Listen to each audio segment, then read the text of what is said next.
मिला है कि नहीं?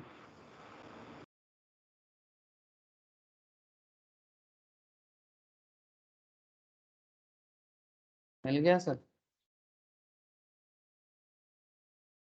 Yes sir. ओके सर, चलिए। Good morning to all of you again. हाँ, अच्छा, तो आज फ्यूचर एंड ऑप्शंस में या फिर इक्विटी डेरिवेटिव में आज का क्या डिस्कशंस होगा? सर, हम लोग अभी ऑप्शन ग्रीक के बारे में डिस्कशंस कर रहे हैं।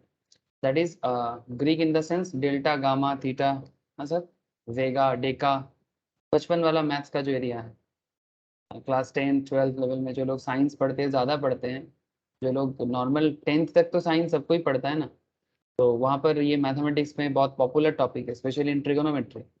तो हम लोग यहाँ पर ट्रिगोनोमेट्री नहीं करेंगे सर। हम लोग यहाँ पर ये डेल्टा, गामा, थीटा, वेगा, ये बेसिकली डायरेक्शन के बारे में बताते हैं। जैसे ट्रिगोनोमेट्री भी डायरेक्शंस के बारे में काम करता है ना सर, तो एग्जैक्टली यहाँ पर स्टॉक मार्केट में हम लोग डेल्टा का एप्लीकेशन सीख रहे हैं सर। तो आज भी मैं डेल्टा का एक बहुत इंटरेस्टिंग एप्लीकेशन आप लोगों को सिखाऊंगा। तो डेल्टा अभी कंटिन्यू होगा। डेल्टा एक वास्ट टॉपिक है, और ऑप्शंस में डेल्टा कैसे काम करता है, चाहे आप एक कॉल ऑप्शंस के ऊपर काम करो या चाहे आप पुट ऑप्शंस के ऊपर काम करो, ठीक है। बट यहाँ पर डेल्टा बेसिकली चेंज को बताते हैं। डेल्टा बेसिकली चेंज को बताता है, और इस चेंज को समझना ही सबसे इंपॉर्टेंट बात है ना। मार्केट का जो चेंज है, इसको अंडरस्टैंड करके जो ऑप्शंस में ट्रेड लिया जाता है, ये बहुत इंटरेस्टिंग है। फ्यूचर में भी ले सकते हैं, डेल्टा फ्यूचर में भी काम करता है, बट ऑप्शंस में इसका यूज बहुत ज़्यादा है। और स्पेशली ऑप्शन चेन में डेल्टा या परसेंटेज चेंज जो होता है ना, उसके बेसिस में मार्केट डायरेक्शंस को अंडरस्टैंड करना बहुत इंपॉर्टेंट हो जाता है। और यहाँ पर एक स्पेशल कैटेगरी जो है सर, दैट इज आप लोगों को मैं मनीनेस के बारे में बताया था। मनीनेस क्या होता है? मतलब आपका स्ट्राइक प्राइस जो है ना सर, उससे आपका स्पॉट प्राइस का जो डिफरेंस है ना। आपका स्ट्राइक प्राइस जो जिस पर्टिकुलर स्ट्राइक प्राइस आप चूज करते हो, उसके बेसिस में आपका स्पॉट प्राइस का मूवमेंट किधर है, तो उसके बेसिस में आपका मनीनेस डिपेंड करता है कि आप एटीएम जोन में रहोगे, कि आप ओटीएम जोन में रहोगे। मतलब एटीएम मतलब एट द मनी, ओटीएम मतलब आउट ऑफ द मनी, और आईटीएम मतलब इन द मनी। उसका भी एक और एक वर्जन है। डीप आईटीएम भी एक होता है, स्लाइट आईटीएम भी होता है, ठीक है। डीप मतलब deep in the money, slight मतलब स्लाइट इन दी मनी, ठीक है। ओटीएम का भी same to same, deep OTM, slight OTM. ये मैं मनी नेस्ट के क्लास में आप लोगों को समझाया था। तो मैं आपको आज जो बताने वाला हूँ, ये बेसिकली डेल्टा का जो परसेंटेज है, डेल्टा का जो परसेंटेज है, ऐसे डेल्टा का स्केल क्या है आप लोगों को पता है? डेल्टा का स्केल क्या है बताइए थोड़ा। डेल्टा किस रेंज से किस रेंज के अंदर नॉर्मली घूमता फिरता रहता है? 0 to 1। 0 to 1।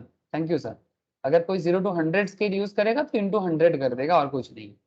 Now question is that कि डेल्टा का जो ये 0 से 1 के बीच में डेल्टा का जो घूमना फिरना होता है, ये मार्केट में आपको ट्रेडिंग के टाइम पे बहुत हेल्प करता है, ठीक है। जैसे एक आज एक ट्रेड के बारे में मैं आपके साथ डिस्कस करूंगा। ये सब पुराना केस है, बट आपको अच्छा लगेगा। मतलब एक्सपीरियंस बहुत ही गजब का एक्सपीरियंस है। मार्केट में ये चीज़ देखा गया था 2009 मोस्ट प्रोबेबली। तो उस टाइम पे मतलब कुछ ऐसा सिचुएशंस क्रिएट हुआ था, और कोई ट्रेडर था जिन्होंने 2 लाख से 28 लाख बनाया था सर, सिंगल डे पे, ठीक है। कैसे बना था सर 2 लाख से 28 लाख? फ्रॉम 2 लाख टू 28 लाख कैसे एक ट्रेडर बना सकता है? इस दिन के लिए हर कोई वेट करता है सर, ठीक है। आप भी वेट करते हो, मैं भी वेट करता हूँ, हर कोई वेट करता है कि भाई 2 लाख का मतलब अमाउंट इन्वेस्ट करके रिस्क लेके एक दिन में 28 लाख का ट्रेड कैसे हो सकता है, मतलब गेन हो सकता है कैसे, हाउ? सर ये ड्रीम है। हाँ, कोई बोलेगा सर हाँ तुक्का है, जो भी है, लेकिन पॉइंट इज दैट सर, यहाँ पर जो रिस्क टेकिंग एबिलिटी और मार्केट का मूवमेंट को एनालिसिस करना, तभी जाके सर आप वो रिस्क लेना। इनसाइडर इनसाइडर ट्रेडिंग किया होगा मेरी। समझा नहीं, बोलिए यार एक बार। सर मेरी इनसाइडिंग ट्रेडिंग किया होगा। इंट्राडे ट्रेडिंग नहीं सर, ऑप्शन में ही किया है। इनसाइडर ट्रेडिंग इनसाइडर ट्रेडिंग नहीं, नहीं इनसाइडर ट्रेडिंग नहीं था। हो सकता है, तो कुछ पे खबर मिला होगा और रेट इतना होगा, इतना शॉक लग जाएगा, नहीं होगा। आज ही कल ही का तो फॉल है, टाइटैनिक का 8 लोगों को सस्पेंड कर दिया है इनसाइडर ट्रेडिंग करते हुए, 8 लाख का फाइन मारा। सर ऐसा तो ठीक है, इनसाइडर ट्रेडिंग तो होता है, वो मैं समझ सकता हूँ। लेकिन कुछ मार्केट एनालिसिस भी होता है। हम लोग इतना नेगेटिव क्यों सोचेंगे हर केस में? जिसको इनसाइडर ट्रेडिंग जो करता है उससे क्या लेना देना सर, लेकिन एटलीस्ट हम लोग अपना मार्केट परसेप्शन यूज कर सकते हैं, ठीक है, मार्केट परसेप्शन यूज कर सकते हैं। तो उसका कुछ आइडिया मैं आपके साथ शेयर करूंगा अभी, आपको पता चलेगा कि कैसे डेल्टा के बेसिस में आप इनसाइडर ट्रेडर जैसे सोचते हैं आप भी सोच सकते हैं। हाँ, इनसाइडर ट्रेडर के पास अंदर का इन्फॉर्मेशन होता है, बट जब बात इकोनॉमी लेवल में हो तब वो इन्फॉर्मेशन सबके लिए है, ठीक है। जब मैटर पॉलिटिकली और इकोनॉमिक पैरामीटर में हो ना, तो वो इन्फॉर्मेशन एक all over India, all over the global parameter में है। ऐसा इन्फॉर्मेशन को आप कैसे काम करवाओगे, ठीक है। उसके केस में कोई इंटरनल मैटर नहीं होता। मतलब अगर कोई पर्टिकुलर स्टॉक का मैटर हो तो मैं समझ सकता हूँ इंटरनल मैटर है, बट अगर निफ्टी का मैटर हो तो कितना सारा कंपनी के बारे में जानोगे सर। हाँ, निफ्टी मूवमेंट जब बात होता है या बैंक निफ्टी का बात जब होता है, तो ये पर्टिकुलर स्टॉक नहीं, निफ्टी के मूवमेंट के ऊपर हुआ था। मैं आपको शेयर करता हूँ, तो थोड़ा सा वेट कर जाइए। लेकिन सबसे पहले ना ये सिखाऊंगा आपको, ये डेल्टा का जो मूवमेंट है ना, थोड़ा ना आज का क्लास आपको थोड़ा सा, मतलब पेशेंस तो चाहिए ही आप लोगों का। मतलब थोड़ा सा ना आपको कंफ्यूज करने वाला है, पजल करने वाला है। मतलब एक ही बात मैथमेटिकल यूज है ना, तो एक ही बात आपको बोलेगा फिर उसका मतलब समझाएगा, एक बात तुमको आपको बोलेगा फिर उसका मतलब समझाएगा। ये आज मैं आपको समझाऊंगा, बट इसको रियल लाइफ में एप्लीकेबल करना, प्रैक्टिस का बहुत इंपॉर्टेंस है, ठीक है। मतलब जितना आप अपने आप को प्रैक्टिस में रखोगे चीजें जानने के बाद, आप समझ पाओगे डे बाय डे कि क्या करना है और कब करना है। तो चलिए सर, मैं आपको लेके चलता हूँ और मैटर पे डिस्कशंस करता हूँ। अच्छा, जैसे कि मुझे, और ऑप्शन शेड में भी आप उसको बेसिकली प्रीमियम का जो वैल्यू है उसको आइडेंटिफाई कर पाएंगे, ठीक है सर। प्रीमियम वैल्यू को आइडेंटिफाई कर पाएंगे, तो बहुत इंपॉर्टेंट एक एरिया है। और जैसे कि मुझे ज्योति बता रहे थे कुछ देर पहले सर, इंगल्फिंग क्रिएट हुआ है, बियरिश इंगल्फिंग। कहाँ है ज्योति बियरिश इंगल्फिंग, बताओ। ये वाला, यस सर, 19 का जो कैंडल। यस सर, ये वाला 19 अगस्त में बियरिश इंगल्फिंग क्रिएट हुआ है और मार्केट देखिए 22 अगस्त में गिरा है। उसके बाद मार्केट फिर से थोड़ा साइडवेज मूवमेंट लिया है, प्रॉपर कैंडल तो फॉर्म नहीं हुआ है, ठीक है। मतलब कोई प्रॉपर रिकॉग्नाइजेबल कैंडलस्टिक्स अभी भी फॉर्म नहीं हुआ है, साइडवेज में। ये बात तो हम लोग क्लास में कर ही रहे थे, है ना, कि अगला कुछ दिन थोड़ा सा सिमिलर रेंज में मार्केट घुमा फिरा करेगा, ठीक है। उसके बाद फिर से मार्केट में कोई मूवमेंट आ सकता है, ऐसा परसेप्शन हम लोगों ने भी बनाया। तो अभी देखते हैं कि कितना दिन तक साइडवेज रहता है। मेरे हिसाब से 1 वीक ऐसा जाएगा, उसके बाद मार्केट कैंडल स्टिक्स और बाकी मैटर के साथ देखभाल करके फिर हम लोग सोचेंगे कि मार्केट अप होगा कि डाउन जाएगा। सर एक बड़ा कैंडल देखिए तुम लेफ्ट में, बड़ा कैंडल, तो लास्ट चीज है।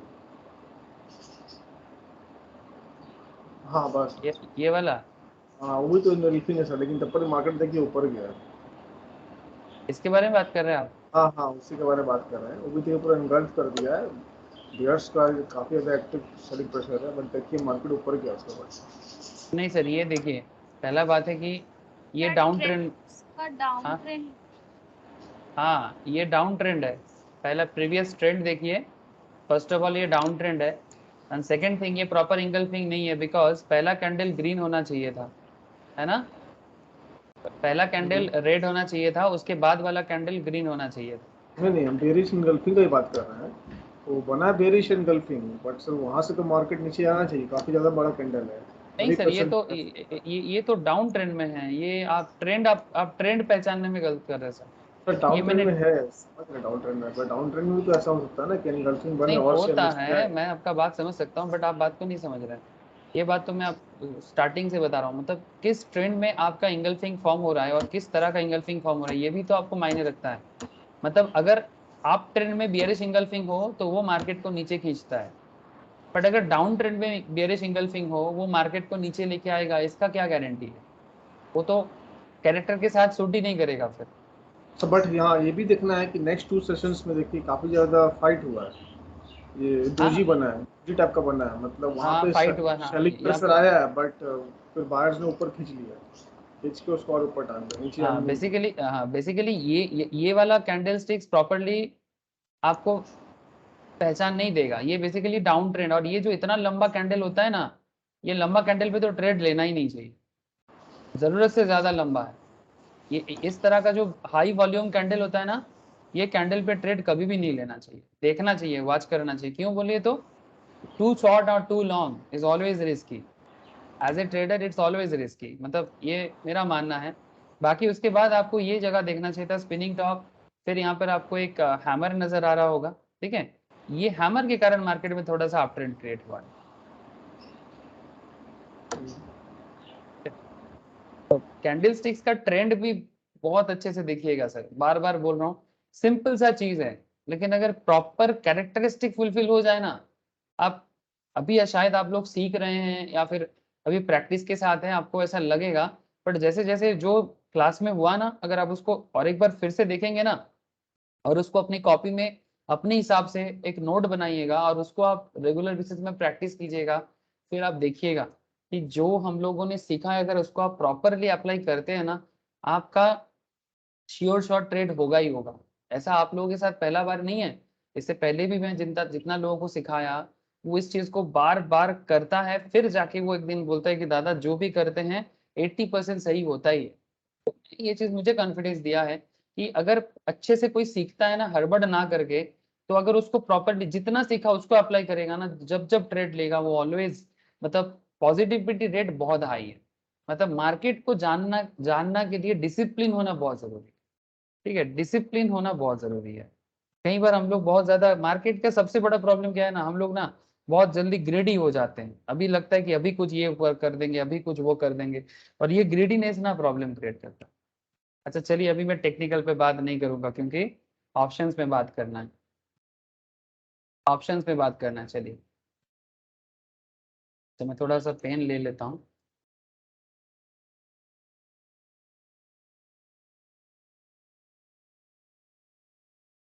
कहाँ चला गया हमारा ऑप्शंस, कहाँ चला गया? यस, हम लोग मॉडल थिंकिंग में बात कर रहे सर, है ना। मॉडल थिंकिंग में बात कर रहे हैं, मतलब जब स्ट्रेटेजी बिल्डअप होता है ना, तो स्ट्रेटेजी बिल्डअप जैसे अगर आप, जैसे कि मैं आपको बता दे रहा हूँ, देखो ये सेंसीबुल का सॉफ्टवेयर आप लोग यूज कर सकते हो। सेंसीबुल का सॉफ्टवेयर प्रो वर्जन में भी मिलता है, मतलब प्रीमियम में भी मिलता है, फ्री वर्जन में भी मिलता है।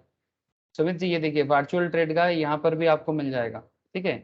आप यहाँ पर भी वर्चुअल ट्रेड कर सकते हैं, यहाँ पर प्रो ट्रायल यूज कर सकते हैं, ट्रायल के बाद भी अगर आप फ्री रहना चाहते हो तो भी फ्री रह जाएगा, ठीक है। जैसे आप पूरा सीख जाएंगे। ऐसे चार्ज कितना है सर प्रिंसिपल में प्रो का? ऐसे इसका चार्ज वगैरह देख रहा था ना कितना, 500 550 पर मंथ ऐसा कुछ है। Per month? हाँ ऐसा ही कुछ दिख रहा था, ठीक है। तो 6-7 हज़ार रुपये लग जाएगा।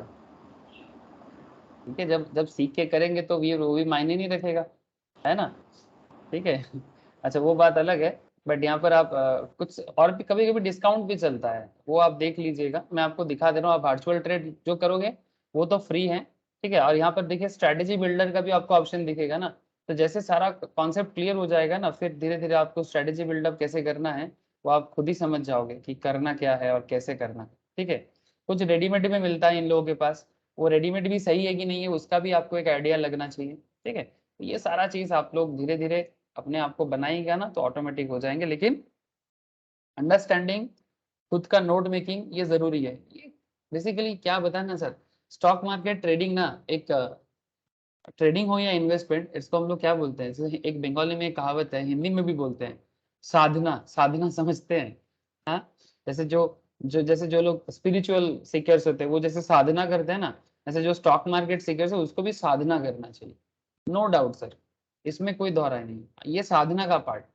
आप इस पे जितना इसको आप मतलब हम लोग बोलते हैं ना, जितना आप इसको घसेंगे, जितना आप इस चीज के साथ जुड़े रहेंगे, उतना आप इस चीज में सक्सेसफुल बनेंगे सर, नो डाउट। फेलियर तो हो सकता है, आप ऐसा नहीं है फेलियर नहीं होंगे, हर चीज में कामयाबी से पहले फेलियरिटी आना चाहिए, बट वो फेलियरिटी आपको बहुत कुछ सिखा के जाएगा। अच्छा, तो जैसे कि मॉडल थिंकिंग मैंने लास्ट दिन स्टार्ट कर दिया था, ठीक है, कि कैसे मॉडल थिंकिंग करना है। यहाँ पर मैं आपको एक ग्राफिकल प्रेजेंटेशन समझाया था, ठीक है। ग्राफिकल प्रेजेंटेशंस में आपको मैं एक फॉर्मूला भी सिखाया था कि expected change in option premium, मतलब ऑप्शन प्रीमियम में जो चेंजेस आता है वो कैसे आता है। इसके लिए आप अगर ऑप्शन चेन को देखोगे, ये देखिए सर, यहाँ पर हम लोग अगर ऑप्शन चेन को चेक करते हैं, चाहे आप कहीं पर भी चेक करो, आप यहाँ पर भी ऑप्शन चेन सेंसिबल में भी दिख सकते हो, एनएससी में भी देख लो, सबसे पॉपुलर एरिया है। लेकिन मैं आपको जो दिखाना चाहता हूँ अभी, थोड़ा देखिए आप, ये जो प्रीमियम में जो चेंजेस आता रहता है, देखिए ये प्रीमियम थोड़ा हाई वैल्यू में चल रहा है, ठीक है, प्रीमियम हाई है, पर बीट देखिए वॉल्यूम तो कुछ है ही नहीं, ओपन इंटरेस्ट में कुछ लोग है, ठीक है, बहुत लो है, मतलब ये लिक्विड नहीं है, ये बहुत कम लिक्विड है सर, बहुत ही लो लिक्विडिटी है, और इसका एक्सपायरी भी बहुत देरी में आता है, बिकॉज ये स्ट्राइक देखिए ना 14,000 का 15,000 का स्ट्राइक है, तो बहुत ही कम लोग इस चीज के साथ कनेक्टेड होते हैं, बहुत ही कम।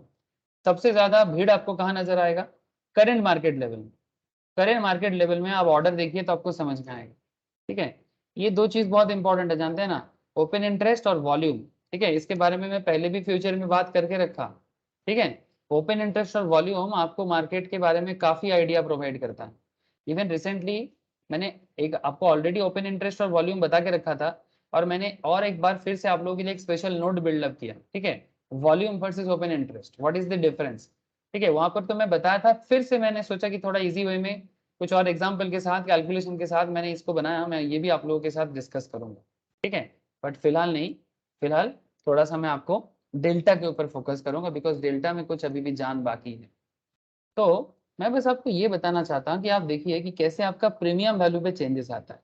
देखिए जो एकदम नजदीकी ऑप्शन है 17,600, जो करंट स्पॉट के आसपास में है, उसका प्रीमियम वैल्यू देखिए, ठीक है, 94, 129, 171, 216, 264, 312, 360, 411, 455, 502। आप देख सकते हैं जैसे जैसे स्ट्राइक प्राइस में चेंजेस आ रहा है, वैसे वैसे आप यहाँ पर देख सकते हैं आपका प्रीमियम वैल्यू में भी चेंजेस आ रहा है, ठीक है। Now what is the case, क्या है, जैसे जैसे ये कम हो रहा है वैसे वैसे यहाँ पर प्रीमियम बढ़ रहा है, ठीक है, या फिर जैसे जैसे स्ट्राइक प्राइस इधर बढ़ रहा है, यहाँ पर प्रीमियम वैल्यू धीरे धीरे कम हो रहा है, चल क्या रहा है, चल क्या रहा है। सिमिलरली अगर आप पुट में चेक करोगे, पुट भी ठीक अपोजिट लेवल में काम करता है। आप पुट में चेक करो, जैसे जैसे आपका स्ट्राइक प्राइस चेंज होता जा रहा है, ठीक है, करंट लेवल से जितना ऊपर और जितना नीचे हो रहा है, आप इस पर भी प्रीमियम चेक करो। ये देखो 17,600 रेंज से अगर मैं देखो प्रीमियम देखिए 60 है, बट जैसे जैसे इसका दाम बढ़ते जा रहा है, जैसे जैसे इसका दाम बढ़ते जा रहा है, आप देखिए स्ट्राइक प्राइस जैसे जैसे बढ़ता जाएगा वैसे वैसे प्रीमियम वैल्यू बढ़ रहा है, और जैसे जैसा कम होते जा रहा है वैसे वैसे प्रीमियम वैल्यू कम होते जा रहा है। सो सर ये जो प्रीमियम का जो हेरफेर होता है, सर इसमें डेल्टा का कुछ रोल है क्या? हाँ सर, डेल्टा का रोल है ना। The expected change in option premium equals to option delta into point change in underlying। ये फॉर्मूला मैंने आपको लास्ट क्लास में भी बताया था, लेकिन अब आपके मन में सवाल है सर, ये जो expected change in option premium, इसमें option delta into point change in underline, ये खेल कैसे खेला जाता है? इसके लिए मैंने आपको डेल्टा वर्सेस स्पॉट प्राइस के बीच में, डेल्टा वर्सेस स्पॉट प्राइस के बीच में एक कॉन्सेप्ट के बारे में डिस्कस किया था, मैं आपको समझाता हूँ।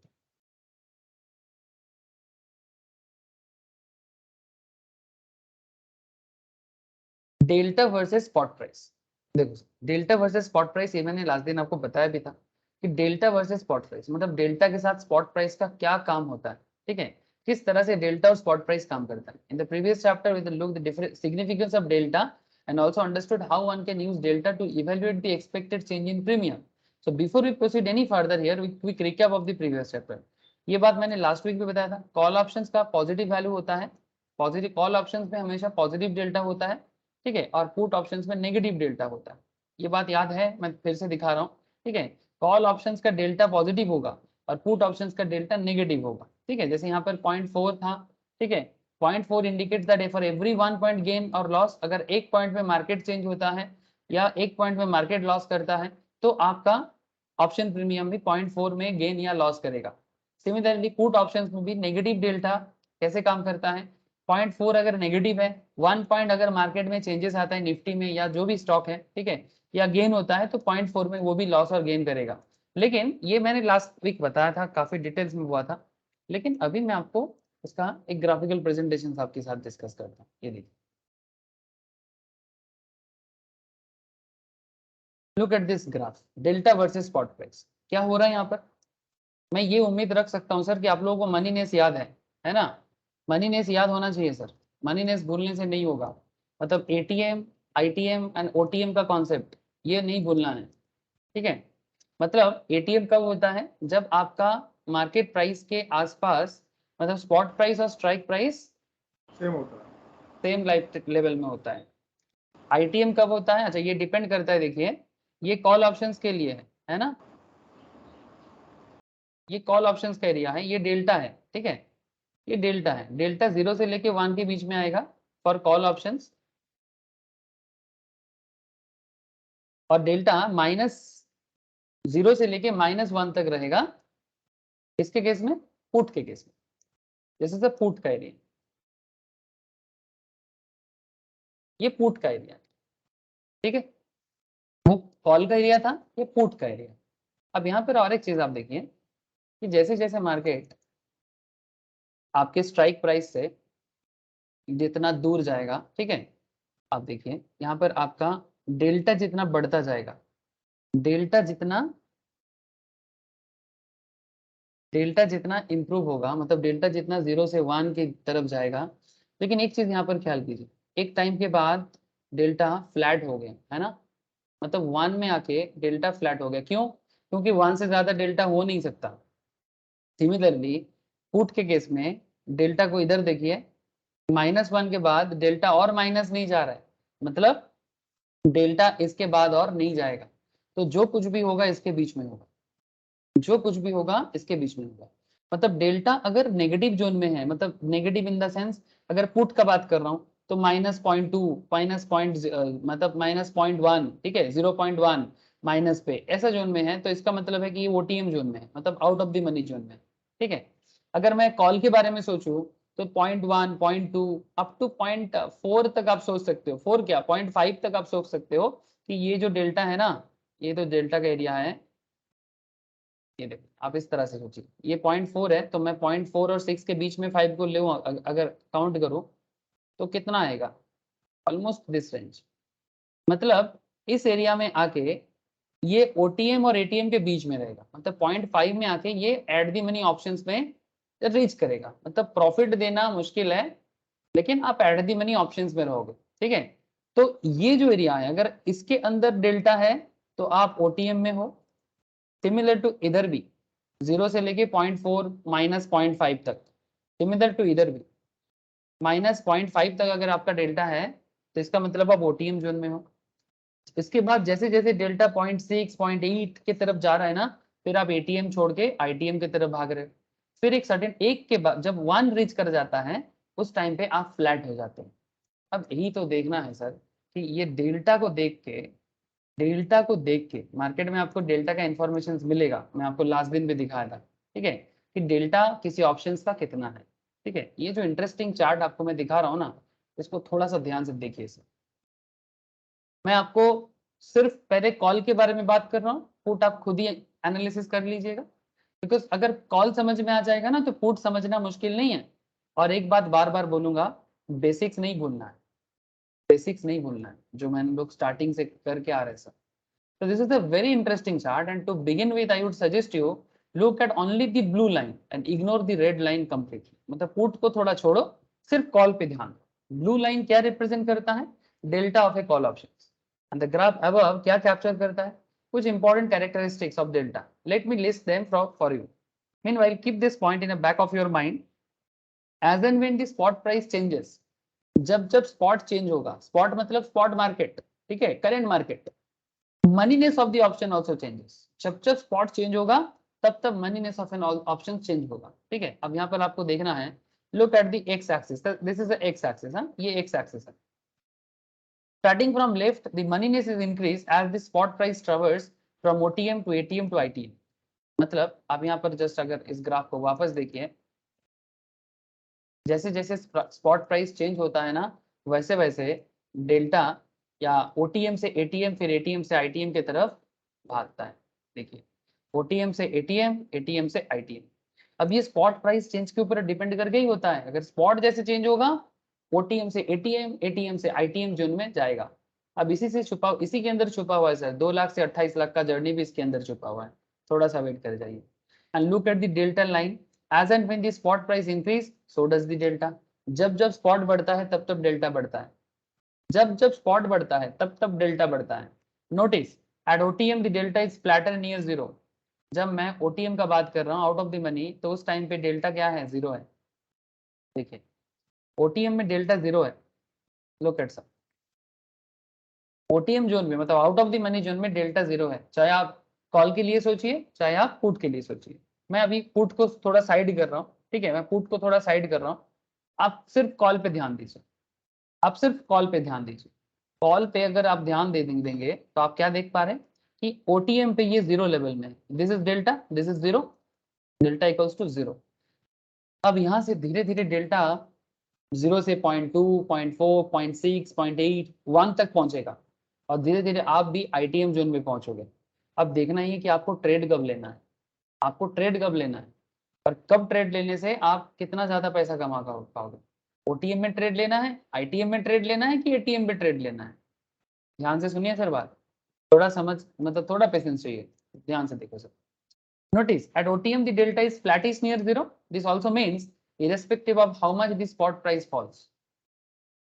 मतलब अगर स्पॉट प्राइस और फॉल भी करता है ना, जीरो के नीचे तो नहीं जाएगा। Going from OTM to deep OTM the option delta will remain zero. अगर ओटीएम से डीप ओटीएम में भी चला जाता है ना, फिर भी डेल्टा हमारा जीरो ही रहेगा, बिकॉज जीरो के नीचे तो और नहीं जा सकता। मैं कॉल के बारे में बात कर रहा हूँ, मैं कॉल के बारे में बात कर रहा हूँ। कॉल ऑप्शन जीरो के नीचे नहीं आता है ना। Remember the call option delta is lower bound by zero, मतलब लोअर साइड में इसका बाउंड्री क्या है, जीरो के नीचे कॉल ऑप्शंस का डेल्टा नहीं जा सकता। ये बात को ध्यान में रखिएगा, जब भी कॉल ऑप्शंस में ट्रेड करना है ये ध्यान में रखिएगा कि डेल्टा कभी भी कॉल ऑप्शंस में जीरो के नीचे नहीं जाएगा। Next important point, when spot moves from OTM to ATM, जब मार्केट में स्पॉट प्राइस ओटीएम लेवल से एटीएम लेवल की तरफ भागता है, ठीक है, delta also starts to pick up and remember the option moneyness also increments. Options का मनीनेस में भी इंक्रीमेंट आता है। Notice how the delta of options lies 0 to 0.5 ranges for options that are less than 18। ये बात ध्यान रखिएगा sir, अगर आपको कहीं पर भी डेल्टा 0 से लेके 0.5 रेंज में नजर आए, इसका मतलब क्या है, इसका मतलब है 0 से 0.5 range for option that are less than ATM, ये एट दी मनी से भी कम है, ठीक है, ये एट दी मनी से भी कम जोन में आता है। मतलब ओटीएम से एटीएम जोन के अंदर 0 से 0.5 डेल्टा डिनोट करता है। मैं इसको प्रैक्टिकल एग्जांपल भी दूंगा, थोड़ा सा रुक जाए, मतलब मार्केट में ट्रेडर को क्या सोचना पड़ता है मैं वो भी बताऊंगा। एट एटीएम डेल्टा, अच्छा जब एटीएम में आएगा तब डेल्टा का वैल्यू क्या होता है नॉर्मली 0.5, मतलब 0 से 1 के बीच का रास्ता है ना, तो बीच में क्या पड़ता है 0.5। तो जब आपका डेल्टा 0.5 है, आप इतना समझ लो कि आप एटीएम जोन पे, मतलब आप एटीएम जोन में, एट दी मनी जोन में। अब जैसे जैसे spot moves from the ATM towards ITM, delta भी मूव करना चालू करता है, डेल्टा भी मूव करना चालू करता है 0.5 मार्क से 0.6, 0.7, जो भी 0.55, वो भी डेल्टा भी मूव करना चालू करेगा।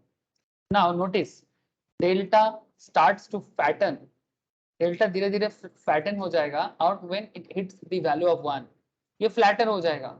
जब भी डेल्टा 1 को टच करेगा ना, उसके बाद और डेल्टा में मूवमेंट नहीं होगा। इसका मतलब ये भी होता है, सिंपल सा बात है, this also implies that as and when the delta moves beyond ITM, जब आईटीएम जोन से भी ऊपर डेल्टा चला जाता है ना, फिर भी डेल्टा अपने ही मैक्सिमम 1 जोन में रहेगा। से डीप आईटीएम, आईटीएम से भी और आगे मतलब deep ITM, the delta value does not change, delta का मैक्सिमम वैल्यू 1 रहेगा। अब आपके मन में चल रहा है कि सर ये तो कॉल हो गया, तो फिर पुट में क्या होगा। Red line, you can notice similar characteristic for the put option delta. और आपको पुट का कैरेक्टर पता है sir, put option buyer and put option seller का पर्सपेक्टिव या पॉइंट ऑफ व्यू क्या होता है, ये आपको पता है। आपको मैंने कॉल ऑप्शंस के पॉइंट ऑफ व्यू से समझाया, सेम कॉन्सेप्ट आप पुट ऑप्शंस के पॉइंट ऑफ व्यू से समझना, ठीक है। थोड़ा ट्राई करना, अगर फिर से भूल रहे हो तो एक बार पुट का कैरेक्टरिस्टिक को वापस देखना, तो आपको ऑटोमेटिक समझ में आ जाएगा कि ये पुट ऑप्शंस का खेल ऐसा क्यों बन रहा है, ठीक है। नहीं समझ में आए मैं नेक्स्ट दिन फिर से बताऊंगा, बट हम लोग थोड़ा मूव करेंगे सर, ठीक है, थोड़ा सा आगे बढ़ेंगे, क्योंकि डेल्टा एक्सेलरेशन पे बात करना है, डेल्टा एक्सेलरेशन पे बात करना है, मतलब डेल्टा के बेसिस में आपका ट्रेड सेटअप क्या होगा उस पर बात करना है। मैं पुट को जानबूझ के छोड़ा सर, ठीक है, ताकि पुट का कॉन्सेप्ट के साथ आप लोग थोड़ा एनालिसिस घर पे करें। So if you are fairly involved in the option world, you may have heard visual stories of how traders double or triple their money by trading the OTM options. OTM options में trade करके, OTM options पे trader बड़ा पैसा कमा सकता है। कैसे? ऐसा ही एक सिचुएशन क्रिएट होता है। मैं आपको बोल रहा था ना सर, 2 लाख से 28 लाख का जर्नी कब हुआ था? एक एग्जांपल है, एक एग्जांपल मतलब ऐसा सिचुएशन क्रिएट हुआ था, पुराना न्यूज से पता चला है सर। इलेक्शन रिजल्ट आ रहा था सर 2009 संडे, 2009 का कहानी है, संडे था। उस टाइम पे हमारे देश में जो सरकार था वो यूपीए गवर्नमेंट का सरकार था। पता है आप लोगों को? मनमोहन सिंह, मतलब कांग्रेस एंड कांग्रेस के अलायंस, ठीक है। मनमोहन सिंह हमारे प्राइम मिनिस्टर बन रहे थे। हाँ सर बोलो। है ना sir? Yes sir. UPA and UPA के अलायंस मिलके गवर्नमेंट बनना था, 2009 का कहानी है, ठीक है। और मनमोहन सिंह को एक्चुअली पहले राहुल गांधी को प्राइम मिनिस्टर के बारे में सोचा गया था, बट राहुल गांधी को सपोर्ट नहीं था या फिर कुछ प्रॉब्लम था कांग्रेस से, कांग्रेस साइड में। तो फिर सोनिया गांधी ने मनमोहन सिंह को, क्योंकि मनमोहन जी का जो पिक्चर है एकदम क्रिस्टल क्लियर पिक्चर है ना, मनमोहन जी का जो इमेज है ना, इमेज बड़ा ही क्रिस्टल क्लियर इमेज है। तो वो crystal clear image Manmohan Singh को प्राइम मिनिस्टर बनाने के लिए काफी अच्छा था, तो पब्लिक को भी बड़ा उस टाइम पे पसंद आया। एटलीस्ट सोनिया गांधी नहीं बन सकते है ना, बिकॉज कुछ प्रॉब्लम है, क्योंकि Sonia Gandhi by birth Indian नहीं है, और नॉट जस्ट बाय बर्थ, उनका जेनेटिक कॉन्सेप्ट भी इंडियन नहीं है। सो इस पे कुछ इमोशनल इश्यूज है। तो कॉन्सेप्ट कुछ ऐसा था कि तो फिर कांग्रेस में ऐसा कौन था जिसको प्राइम मिनिस्टर बनाया जा सके, तो जिसपे लोगों को भी रेस्पेक्ट हो। तो डॉक्टर मनमोहन सिंह, जो भारत में as a governor of RBI, finance minister, ठीक है, काफी बड़ा बड़ा कारनामा है इनका। तो इनका डिसीजन मेकिंग बहुत अच्छा था। लेकिन sir prime ministership decision making और इंडिविजुअल मिनिस्ट्रियल डिसीजन मेकिंग में फर्क होता है, because as a prime minister आप देश का डिसीजन लेते हो, और जब इंडिविजुअल डिपार्टमेंट का डिसीजन होता है ना, वो बेसिकली कंट्री के लॉ एंड ऑर्डर के बेसिस में होता है। तो दोनों डिसीजन मेकिंग में फर्क होता है, जो बाद में मनमोहन सिंह एक सक्सेसफुल प्राइम मिनिस्टर क्यों नहीं बन पाया, वही प्रॉब्लम है, एक अच्छा लीडरशिप नहीं था, इसीलिए एक्सीडेंटल प्राइम मिनिस्टर जैसे कॉन्सेप्ट में भी लोगों ने बात की है। That's a fully different story. But on that time, जिस टाइम का मैं बात कर रहा हूँ, ठीक है, उस टाइम पे मनमोहन सिंह सेंटर पे अगर प्राइम मिनिस्टर बन रहा था तो ये पॉजिटिव कॉन्सेप्ट बन गया था, countries prime minister to serve his second term. अच्छा, मनमोहन सिंह सेकंड टर्म के लिए आ रहा था। Stock market like stability, stock market को ना ऑलवेज स्टेबिलिटी पसंद है, ज्यादा गवर्नमेंट में इधर उधर ना स्टॉक मार्केट को पसंद नहीं है।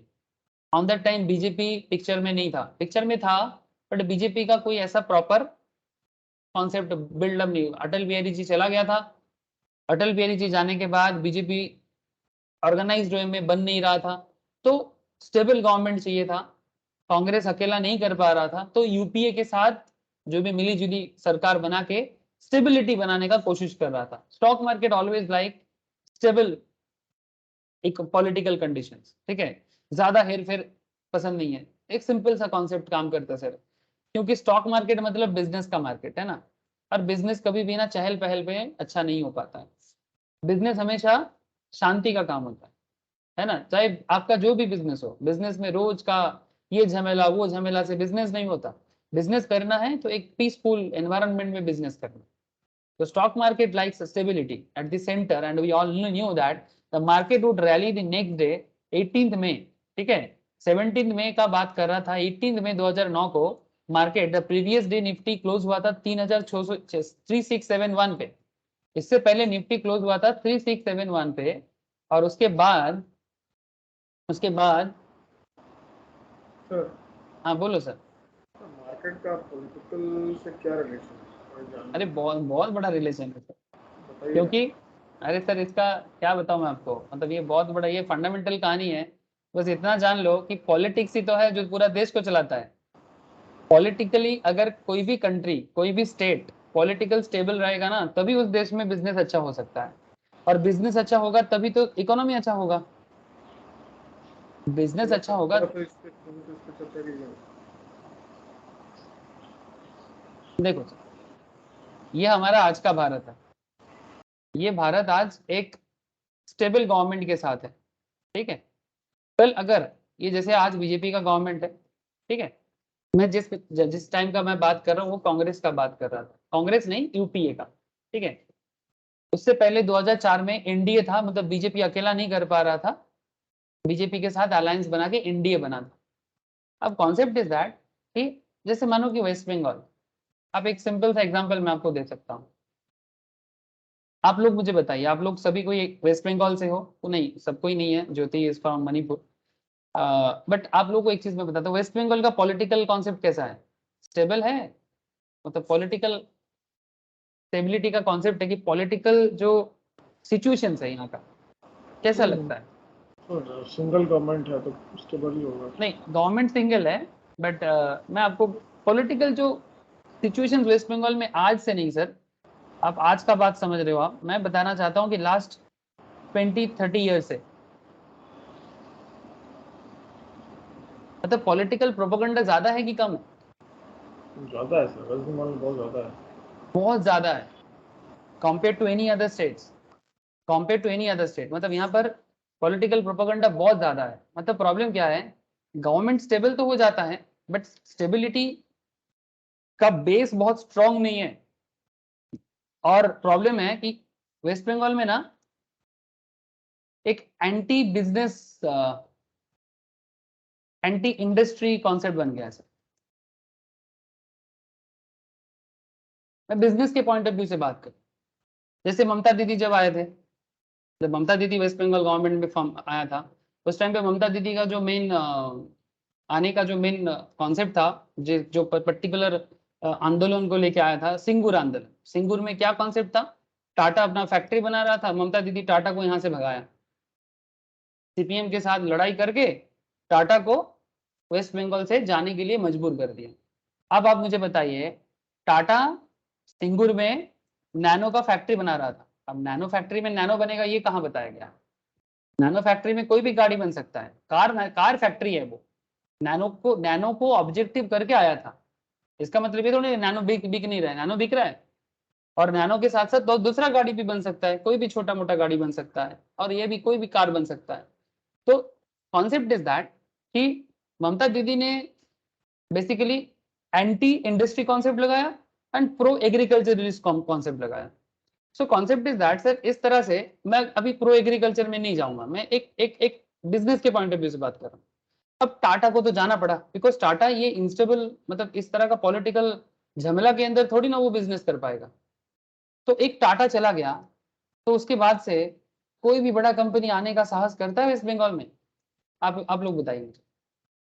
टाटा जाने के बाद, और नॉट जस्ट टाटा, अगर आप वेस्ट बंगाल का हिस्ट्री को देखेंगे, एक्चुअली 1950s के बाद, 1960s के बाद पूरा वेस्ट बंगाल में सारा भारत का मैक्सिमम कंपनी का हेडक्वार्टर हुआ करता था। बिरला, आपको पता है बिरला का जो कंपनी है ना, बिरला, ये बिरला कंपनी एक्चुअली वेस्ट बंगाल का कंपनी है, ठीक है। आईटीसी, ये भी वेस्ट बंगाल का कंपनी है। भारत का बड़ा बड़ा बिजनेस, भारत का जो टॉप बैंक्स है, ठीक है, इलाहाबाद बैंक, बैंक ऑफ आपका यूनाइटेड बैंक, ठीक है, आज भी कुछ हेडक्वार्टर वेस्ट बंगाल में है। बट ज्यादातर केस में वेस्ट बंगाल से मैक्सिमम बिजनेस हेडक्वार्टर शिफ्ट हो गया है। क्यों? कोई शिफ्ट होके बॉम्बे चला गया था, आज कोई शिफ्ट होके बैंगलोर चला जा रहा है, कोई चेन्नई चला जा रहा है। Why? Why Bombay, why Bangalore, why Chennai, why not Kolkata? Because business के लिए जो पीसफुल एनवायरनमेंट चाहिए, वो एनवायरनमेंट देने पे वेस्ट बंगाल लास्ट 30-40 ईयर से नाकाम है, स्पेशली आफ्टर 1970s। इसके लिए आपको वेस्ट बंगाल का पॉलिटिक्स को समझना पड़ेगा। मैं वेस्ट बंगाल से एग्जांपल दे रहा हूं, ये सेम कॉन्सेप्ट आप पूरा भारत के लिए सोच सकते हो। बिहार का प्रॉब्लम क्या है? पॉलिटिकल स्टेबिलिटी तो छोड़ो, बिहार में तो जंगल राज चलता है, ये बिहार का प्रॉब्लम है। सब बाहुबली चलाते हैं सब बिहार को। अब बाहुबली सरकार में कौन सा कंपनी जाके बिजनेस करेगा? तो बिहार का पॉलिटिकल डेवलपमेंट नहीं है, इसीलिए तो बिहार में बिजनेस डेवलपमेंट नहीं हो रहा है। सिमिलर प्रॉब्लम यूपी का भी है, बट लास्ट कुछ सालों से यूपी में चेंजेस आ रहा है, कंपनी यूपी में जा रहा है। रिसेंटली आप लोगों ने देखा आईपीएल का एक बहुत बड़ा टीम भी आया लखनऊ के नाम पे, और कंपनी भी है। ऐसे यूपी में मैन्युफैक्चरिंग यूनिट बहुत है, यूपी भारत का सबसे बड़ा एक्सपोर्टर है, सबसे बड़ा। लेकिन यूपी में प्रॉब्लम भी है, तो उस प्रॉब्लम को शॉर्ट आउट करना है। गरीबी भी बहुत है। द प्रॉब्लम इज दैट कि जितना पॉलिटिकल इश्यूज है, सब इश्यूज को खत्म करना है। ईस्ट इंडिया का तो यही प्रॉब्लम है सर कि अगर आप भारत को बीच से काटेंगे ना, अगर आप भारत को बीच से काटेंगे तो वेस्टर्न भारत और ईस्टर्न भारत में प्रॉब्लम आपको समझ में आएगा। अच्छा, नॉर्थ ईस्ट का क्या इशू है? नॉर्थ ईस्ट का दो इशू है सर, एक पॉलिटिकल इशू और एक एनवायरमेंटल इशू, जियोग्राफिकल प्रॉब्लम। क्या प्रॉब्लम है? बांग्लादेश के कारण नॉर्थ ईस्ट भारत से थोड़ा सा कम्युनिकेशन गैप हो गया। India main land India easily north east को कनेक्ट नहीं कर पाता, इसलिए इनका डेवलपमेंट का कुछ इशू है, क्योंकि सारा का सारा प्रेशर सिलीगुड़ी पे आ जाता है। अब एक छोटा सा सिलीगुड़ी पूरा नॉर्थ ईस्ट को कैसे संभालेगा? साथ में नॉर्थ ईस्ट में भी पॉलिटिकल प्रॉब्लम है। नागालैंड में तो अभी तक प्रॉपर गवर्नमेंट फॉर्म नहीं हो पाता है। मणिपुर में भी इशू था, इंसर्जेंसी का इशू, ठीक है। आसाम में बहुत प्रॉब्लम रहा है सर, बहुत, मतलब आर्मी से नागालैंड में आज भी कंट्रोल है, आसाम में भी रिसेंटली हटाया गया आफ्सपा, ठीक है। अरुणाचल में भी प्रॉब्लम है सर, वहां पर तो चाइना के साथ इश्यूज है, लेकिन अरुणाचल अभी बहुत ठंडा है। मणिपुर भी काफी स्टेबल हो चुका है, बट नागालैंड में अभी भी इशू है। लेकिन अगर कंपेयर करो आप भारत को, अच्छा अब कश्मीर का इशू क्या है? अगेन पॉलिटिकल इंस्टेबिलिटी, चाहे कारण कुछ भी हो, आतंकवादी इश्यूज हो या कुछ भी हो, मेन प्रॉब्लम पॉलिटिकल है। पॉलिटिक्स का मतलब क्या है? नेता लोगों का झगड़ा नहीं, पॉलिटिक्स का मतलब होता है policy making process for your country, that is called politics. देश के लिए क्या पॉलिसी लिया जा रहा है उसको पॉलिटिक्स कहते हैं। हम लोग पॉलिटिक्स का मतलब समझते हैं मोदी ममता का झगड़ा, या फिर प्राइम मिनिस्टर के साथ दूसरे स्टेट का झगड़ा। नहीं नहीं, नीतीश के साथ लालू का गठबंधन या नीतीश के साथ बीजेपी का गठबंधन, इसको पॉलिटिक्स नहीं कहते। पॉलिटिक्स का मतलब होता है stability of the government with their policy. तो ये कॉन्सेप्ट इंपॉर्टेंट है। कंपैरेटिवली भारत का सबसे डेवलप एरिया कौन सा है? South India. बिजनेस के लिए जैसे रिसेंटली बुलेट ट्रेन बन रहा है, कहां से कहां तक बन रहा है? मुंबई से अहमदाबाद तक। सर ये वाला रास्ता क्यों चूज किया? कोलकाता से पटना भी तो चूज कर सकता था, या कोलकाता से भुवनेश्वर भी तो चूज करता था। मुंबई से गुजरात क्यों? अब कोई बोलेगा गुजरात प्राइम मिनिस्टर का घर है इसलिए, ऐसा बात नहीं। नेक्स्ट प्रोजेक्ट आ रहा है मुंबई से बैंगलोर, क्यों? उसके बाद बनेगा बैंगलोर से हैदराबाद, और मेरे को एक खबर है कि दिल्ली से कोलकाता का भी एक प्रोजेक्ट है, एक दिल्ली से बनारस तक।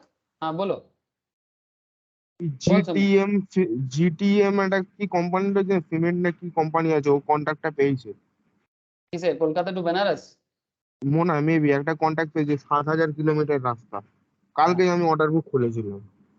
कोलकाता टू बनारस, बनारस से कोलकाता, सॉरी हाँ दिल्ली से बनारस, बनारस टू हाँ, कोलकाता। আমার মনে दो হয় দিল্লির फेज অর্ডারটা में, মনে হয় পেয়েছে। हाँ 2 फेज में बनेगा बुलेट ट्रेन। ना क्वेश्चन इज दैट सर ये बनने में अभी 10-20 साल वेट कर जाओ सर, इतना जल्दी नहीं हो पाएगा। पहले इसको तो 2026 में चालू होने दो। अब यहाँ पर इकोनॉमिक फैक्टर देखो। अब बुलेट ट्रेन के कारण, बुलेट ट्रेन रिलेटेड जो कंपनी है, जिसको जैसे सुमित ने बताया सीमेंट इंडस्ट्री, ठीक है। जैसे जब बुलेट ट्रेन बना था, एक कंपनी है, सुमित को याद है कंपनी का नाम, जो कॉपर बनाता है, बिकॉज इलेक्ट्रिक হ্যাঁ, ना। অশোক বিলকন। अशोक बिल्डकॉन नहीं रे बाबा, अरे गोपी ने शेयर लिया था, काफी अच्छा इनकम किया था गोपी ने, सबको बोला था तुम लोगों को खरीदने के लिए। অশোক मतलब भाई বিলকনই তো ছিল। अशोक बिल्डकॉन नहीं, जो कॉपर बिल्ड करता है, कॉपर मैन्युफैक्चरर है, मुझे नाम याद नहीं आ रहा है, याद आएगा तो मैं बोल दूंगा, ठीक है। तो जैसे ये वाला प्रोजेक्ट आया ना सर, मुंबई से गुजरात बुलेट ट्रेन का, तो जो कॉपर या बुलेट ट्रेन बनाने के लिए जो भी रॉ मटेरियल्स बनाने वाला कंपनीज है, उनका बल्ले बल्ले, उनका बल्ले बल्ले क्या ग्रोथ दिया था। এর अब पॉइंट সাথে इज, স্টিল কোম্পানিও রয়েছে। हाँ स्टील भी है, स्टील भी है। सो कॉन्सेप्ट इज दैट कि गवर्नमेंट पॉलिटिक्स अगर स्टेबल रहेगा तो जिस एरिया में भी हो उस एरिया का ग्रोथ तो रहेगा ही, साथ में जो भी कंपनी मार्केट के साथ कनेक्टेड है वो तो है ही कनेक्टेड, उनका भी ग्रोथ होगा, तो इसमें स्टॉक मार्केट में आपका ग्रोथ होगा। ये पूरा खेल पॉलिटिकल स्टेबिलिटी का है सर। आज का भारत, जो आप जैसे आज निफ्टी, निफ्टी मैं आपको 2009 का डेटा दिखा रहा हूं, अभी 2009 का 8 का निफ्टी, 9 का निफ्टी दिखा रहा हूं, और आप आज का निफ्टी देखो, ये ग्रोथ क्यों हुआ? बिकॉज भारत स्टेबल हाथ में डे बाय डे गया है। भारत में डे बाय डे क्या सभी country day by day growth किया है? হ্যালো, बोलो सर। हाँ बोलो। তবে এই রিসেন্টলি কিছুদিন আগে একটা ডেটা বেরিয়েছিল, নিফটি যখন 60,000 বিট করেছিল, 60,000 না 50,000, निफ्टी ना সরি सेंसेक्स। সেন্সেক্স বিএসসি থেকে। তো যতবার মানে তোমার বিজেপি গভর্নমেন্ট ইনফর্ম করেছে, ততবার মানে সেন্সেক্সও হাই মেরেছে, নিফটিও হাই মেরেছে। কারণ नॉट जस्ट যতবার, ये बीजेपी के केस में तो हुआ ही है, पॉजिटिव रहा है देश না में। না না, কারণটা হচ্ছে কি, বিজেপি গভর্নমেন্ট যতবার এসেছে ততবার স্টেবিলিটি নিয়ে এসেছে, মানে একক সংখ্যাগরিষ্ঠতা ভাবে সরকার বানিয়েছে ততবার। हाँ, তাই और एक জন্যই चीज नहीं, सही बोला है तो मैं तेरा बात समझ सकता हूँ। कांग्रेस के टाइम पे भी जैसे मनमोहन सिंह के करंट जो मैं एग्जांपल ले रहा हूँ ऑप्शंस में, वहां पर भी वही कॉन्सेप्ट रहा है। बट यस आई अंडरस्टैंड जो तू बताना चाहता है। अब यहाँ पर pro BJP pro Congress concept नहीं है सर। कॉन्सेप्ट इज दैट कि स्टेबल गवर्नमेंट, प्रॉपर पॉलिटिक्स जिसमें देश में सीरियस ग्रोथ क्रिएट हो, ease of doing business create हो। जैसे देखो बीजेपी आने के बाद देश में बिजनेस में डेवलपमेंट हुआ है, इसका प्रूफ मुझे देने का जरूरत नहीं है, इसका प्रूफ वर्ल्ड बैंक देता है, इसका प्रूफ वर्ल्ड बैंक देता है। इसके लिए आपको ईज ऑफ डूइंग बिजनेस का रैंकिंग देखना पड़ेगा, इसके लिए आपको ईज ऑफ डूइंग बिजनेस का रैंकिंग देखना पड़ेगा। मैं इस बात को समझता हूँ, बट आपको मैं प्रूफ दे रहा हूँ। अब देखो सर, ऐसा बात करने से ज्यादातर क्या हो जाता है ना, बीजेपी का भारत में पॉलिटिक्स इतना सेंसिटिव है कि लोगों को लगता है कि जरूर बीजेपी का सपोर्टर है या कांग्रेस का सपोर्टर है या टीएमसी सपोर्टर है। ऐसा नहीं है, फैक्ट के साथ बात करें तो अच्छा रहेगा। ठीक है, कि क्या हुआ है, कब हुआ है। ऐसा नहीं कि बीजेपी में सब कुछ अच्छा हुआ है, खराब भी हुआ है। ठीक है, it's not like that. But मैं आपको एक बिजनेस लेवल में बात कर रहा हूँ, बिकॉज हमारा फोकस है इकोनॉमी एंड बिजनेस। तो इसमें हमें एक चीज हमेशा ध्यान रखना चाहिए। जैसे ये देखिए सर, ये ease of doing business ranking है जो world bank and international monetary fund build up किया है। 2014 से लेके 11 से लेके 20 का आप जर्नी देखिए। नंबर 1 न्यूजीलैंड है, Singapore 2, Hong Kong 3, Denmark 4, south Korea 5। ठीक है, बिजनेस करना आसान। इसमें भारत का रैंकिंग डेवलपमेंट देखिए आप। भारत एक मिडिल क्लास इकोनॉमी है, बट भारत 2014 के आसपास 132 142 के आसपास चल रहा था। But year after year growth देखिए आप, फ्रॉम 142 टू 63, ये विद इन 5 ईयर्स ये अचीवमेंट हुआ था सर। तो ये एक यही बता देता है सर, यही बता देता है कि ग्रोथ तो हुआ है, तभी तो निफ्टी भी बढ़ा है, सेंसेक्स भी थोड़ा बढ़ा। पाकिस्तान का देखिए सर एक बार। पाकिस्तान कहाँ है?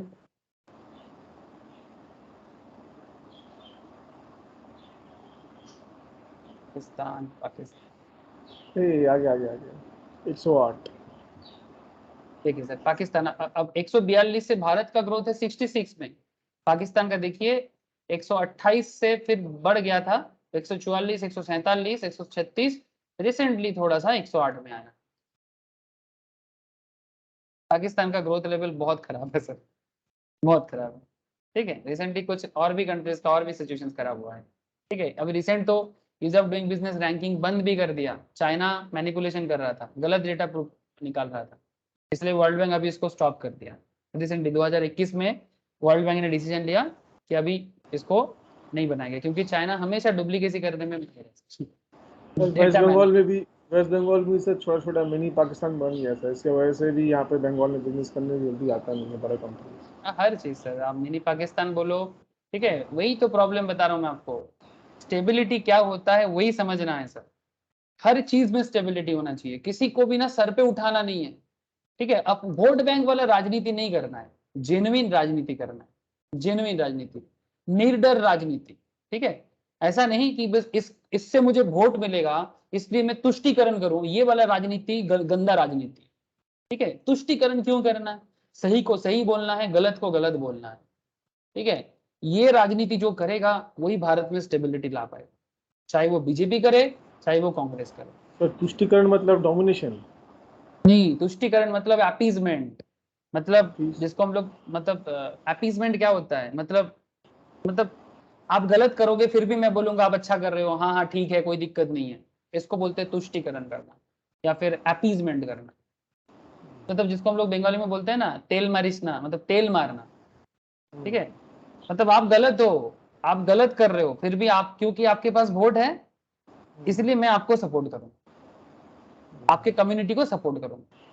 लेकिन आप गलत बोल रहे हो, आप गलत कर रहे हो, आप अपने कम्युनिटी को अंधेरे में लेके जा रहे हो, फिर भी मैं आपके साथ हूँ। क्यों? बिकॉज आपसे मुझे वोट मिलेगा। ये चीज जब तक देश से नहीं जाएगा ना, तब तक नहीं होगा। साउथ इंडिया इससे बहुत आगे निकल गया है कॉम्पिटिटिवली। मतलब ऐसा नहीं कि पूरा का पूरा चला गया, कॉम्पिटिटिवली चला गया। इवन राजस्थान जैसे जो इतना भी लिटरेट नहीं है सर, वेस्ट बंगाल जैसे इतना एडुकेटेड राजस्थान में ही है, बट ये भी हर 5 साल में गवर्नमेंट बदलता है। और राजस्थान में करप्शन है, बट फिर भी राजस्थान डेवलप कर रहा है। उसका आधा से ज्यादा तो रेगिस्तान है, फिर भी कर रहा है।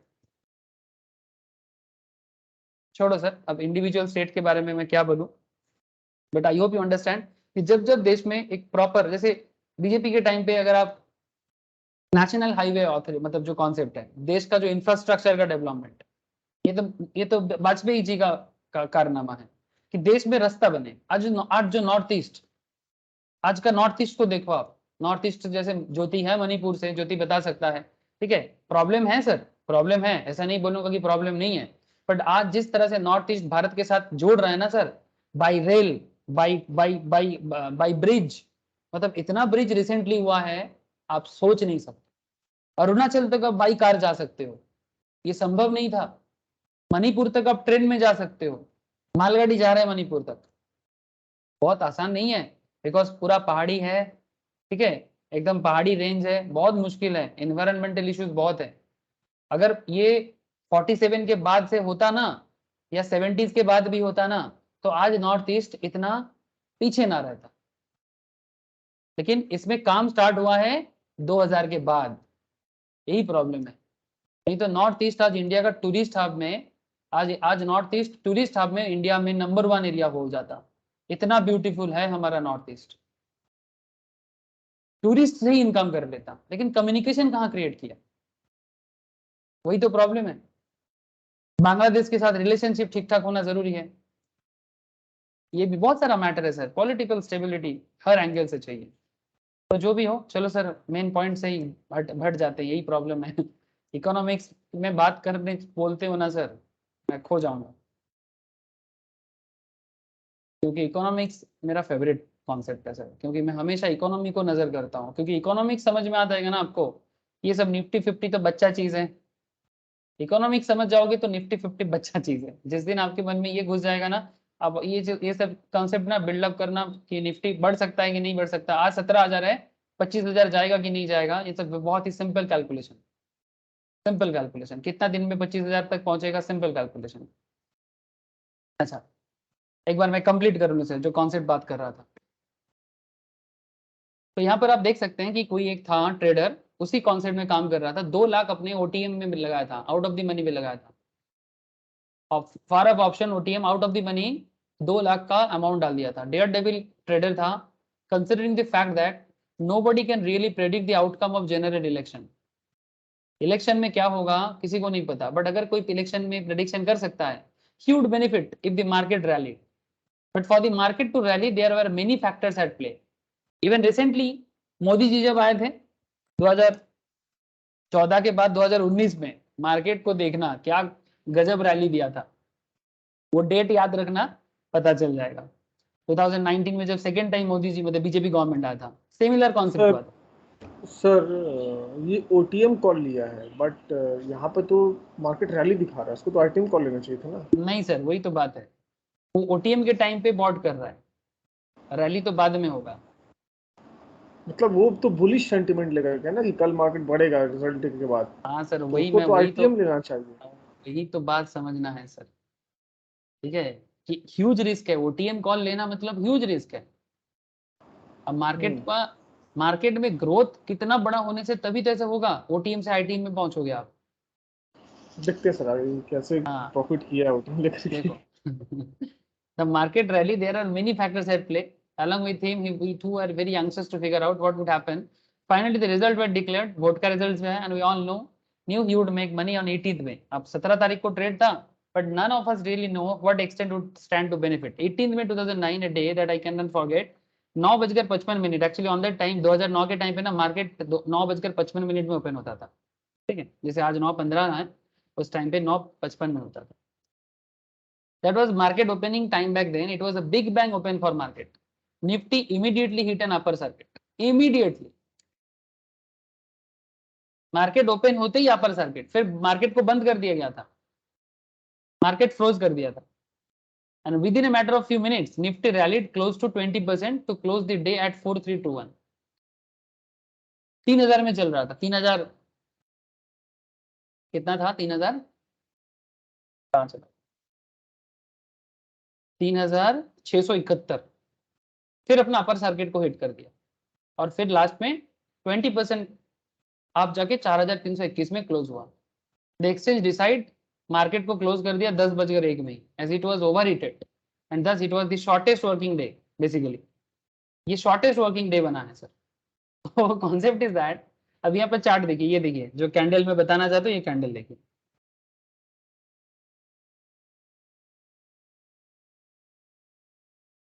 सर 3600 से साढ़े 600 कम हो गए, 650 पॉइंट्स, 650 पॉइंट कम। तो बट इतना तो देता है कभी कभी सर, बैंक निफ्टी देता है, उस दिन तो हाँ, दिया देता था है। लास्ट आज का- फ्राइडे को हाँ, तो आज- 780 था ना, 790। हाँ, वही तो मैं बता रहा हूँ सर, ये तो एक एग्जाम्पल दिखाया मैंने इलेक्शन के साथ, ठीक है। तो अब जिसने सोचो 2 लाख का इन्वेस्ट किया था, कितना परसेंटेज गेन कर लिया होगा, है ना। मॉर्निंग को क्योंकि उसका अपर सर्किट बाद में क्लोज हुआ, बट अपर सर्किट हिट कर गया था, तो जब क्लोज हुआ तो उसका 28 लाख का वैल्यू आया था, ऑलमोस्ट 1300% के आसपास का गेन ओवरनाइट। तो ऐसा ट्रेड होता है सर, लेकिन आपके अंदर वो भरोसा और विश्वास होना चाहिए। अब इस केस को समझने के लिए आपको ये देखना पड़ेगा, लेकिन सर ये बहुत रेयर केस है, हर किसी का बस का बात नहीं है, लेकिन ये दिन के लिए हर कोई ट्रेडर वेट करता है। तो व्हाट डू यू थिंक कि why trader choose to buy OTM options and not really ATM or ITM options? And what would happen if he had bought an ITM or ATM option instead? अगर वो OTM choose ना करके ITM और ATM choose करता तो क्या होता? Question है सर, बिग क्वेश्चन। तो उन्होंने OTM क्यों चूज किया? बिकॉज उनमें ग्रोथ मिल गया, इसीलिए OTM चूज करना बहुत रिस्की था, बट वही तो खेल है। अब इसके लिए आपको ये डेल्टा चेंज समझना पड़ेगा। ये देखिए indicator of delta change, this is out of the money, this is at the money, मतलब स्पॉट प्राइस के आसपास, and this is in the money, ठीक है। ये देखिए ये प्री डेवलपमेंट पीरियड है, ये टेक ऑफ है, ये एक्सेलरेशन है और ये स्टेबलाइजेशन। अब बताइए, अगर आप प्री डेवलपमेंट पीरियड में ही चूज कर लेते हो, आप कहां से कहां पहुंचोगे? अगर आप प्री डेवलपमेंट पीरियड में ही ट्रेड कर लेते हो तो आप कहां से कहां पहुंचोगे, सोचो एक बार। लेकिन सर प्रॉब्लम यही है कि प्री डेवलपमेंट पीरियड को आइडेंटिफाई करना कोई जोक नहीं है। इसके लिए आपका fundamental level of knowledge, economics का नॉलेज, फाइनेंस का नॉलेज, ठीक है, हर चीज में आपको एक ओवरऑल, मतलब सर वो स्ट्राइक प्राइस क्या चूज किया था सर? उस टाइम पे स्ट्राइक प्राइस क्या था वो थोड़ा देखना पड़ेगा, बट ये सिचुएशन हुआ तो था, ये इसलिए हो मैं आपको कैसे बता सकता? अगर वो OTM कॉल लेगा, मार्केट रैली दे रहा है उस दिन में, तो उसका तो लॉस देना चाहिए सर।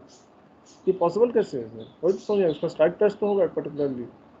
आप देखिए इसका मैं आपको प्री डेवलपमेंट पीरियड, ठीक है, कंक्लूजन एंड रिकमेंडेशन में सारा चीज आपको कैलकुलेशंस करके दिखाता हूँ कि कैसे ये इस तरह का सिचुएशन क्रिएट होता है,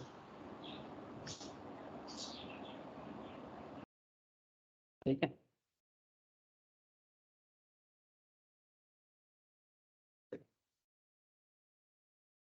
तो पूरा कैलकुलेशन आपको देखना है, तो कैलकुलेशन देखने के लिए आपको कॉन्सेप्ट को समझना पड़ेगा कि कैसे कैसे ऐसा हो सकता है। बेसिकली मार्केट रैली किया, बेसिकली यहाँ पर आपको 3 चीज इंपॉर्टेंट है आपके लिए।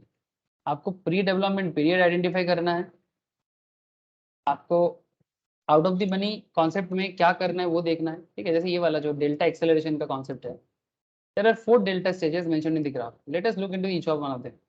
Before we move ahead with the following discussion, some points of view are, I would advise you to pay a lot of attention of the following discussion. There are some of the really important points to know and remember. You recollect the revised delta table, option type, approximate delta value and from the previous chapter. मतलब जो हम लोग पहले previous lectures में पढ़ के आए sir, last chapter में, जहाँ पर हमने आपको ऑप्शन टाइप के बारे में बात किया था एंड अप्रोक्सीमेट डेल्टा वैल्यू क्या क्या हो सकता है उसके बारे में बात किया था, मतलब अगर आप कॉल में क्या हो और पुट में क्या है। सर ये डेल्टा का प्राइस का स्टेज है ना सर, प्री डेवलपमेंट एक्सेलरेशन ना। जी ठीक है, अब ये डेल्टा का प्राइस के मूवमेंट के साथ साथ आपको देखना है कि क्या हो सकता है। देखिए please do bear in mind the delta and premium numbers used here is an intelligent assumptions for the sake of this illustration। Example है बट इसको मार्केट में भी आप यूज कर सकना एकदम आराम से। देखिए this is the stage with the option is OTM और डीप ओटीएम, मतलब आउट ऑफ द मनी और deep out of the money. इसके लिए आपको मनी ने से एक बार देखना पड़ेगा, अगर ओटीएम भूल गए तो। Delta here is close to zero, OTM में डेल्टा जीरो रहता है। Delta will remain close to zero even when the option moves from deep OTM. Deep OTM में भी वो जीरो में ही रहेगा। For example when spot is 8400, spot 8400 में है मान के चलते हैं, 8700 का call option is deep OTM which is likely to have a delta of 0.05. Now even if spot moves from 8400 to latest say 8500 8500 से spot 8400 से 8500 की तरफ जा रहा है। अब delta of 8700 call options strike will not move much as 8700C is still at OTM options. The delta will still be a small non-zero number, मतलब 0.005। Delta में अभी भी चेंजेस नहीं आएगा। सो यहाँ पर अभी डेल्टा के चेंजेस कैसे आएगा और प्रीमियम में कैसे चेंज, डेल्टा का चेंज प्रीमियम में चेंज कर देता है। सो अगर premium for 8700 call options when spot is 8400, premium है 12। जब निफ्टी मूव करेगा 8500 में तो 100 पॉइंट मूव होगा, premium is likely to move by 100 into 0.05 because हमारा डेल्टा था 0.05, तो 100 into 0.05 is 5 points, so hence the new premium will be 12 plus 5 equals to 17। अब इसमें आपको क्या होता है, the 8700 कॉल ऑप्शन जो स्ट्राइक है हमारा is now considered slightly OT. अब इसको हम लोग स्लाइट ओटीएम मानेंगे, slightly out of the money and not really deep OTM. ठीक है, नाउ यहाँ पर आप एक चीज देखिए, जैसे जैसे आपका स्पॉट मूव कर रहा है आपका डेल्टा भी मूव करेगा। अब यहाँ पर और एक चीज देखिए आप, ये जो आपका डेल्टा 0.05 था बिकॉज आप ओटीएम जोन में थे इसलिए आपका 0.05 था। एक चीज आप भूलिए मत, ये देखिए हम लोग स्टार्टिंग में ये ग्राफ देखे थे कि जब आप ओटीएम जोन में होते हो तो आप जीरो के पास ही होते। कॉल ऑप्शन से ये पुट ऑप्शन है, ये कॉल के लिए देखिए आप सिर्फ आप जीरो के आसपास ही होंगे तब आप ओटीएम जोन में ही रहोगे। इतना दर तक आप ओटीएम जोन में, मतलब जीरो से लेके 0.2 0.05 मतलब और इधर है ना, आप ओटीएम जोन में ही रहोगे, या तो स्लाइटली ओटीएम या तो deep OTM, but OTM zone में ही रहोगे। तो 0.05 अगर आपका डेल्टा बन जाए तो आपका प्रीमियम वैल्यू में चेंजेस कैसे आ सकता है। तो जितना पॉइंट में निफ्टी मूव करेगा उतना इंटू डेल्टा कर देंगे ना, तो आपको कितना एक्स्ट्रा प्रीमियम लगेगा निफ्टी के मूवमेंट पे, ये कैलकुलेशंस आपको समझ में आए। अब जो 5 पॉइंट का हिसाब हम लोगों ने देखा, जो 5 पॉइंट का मूवमेंट हम लोगों ने देखा, तो आपका 12 + 5 17 होता है।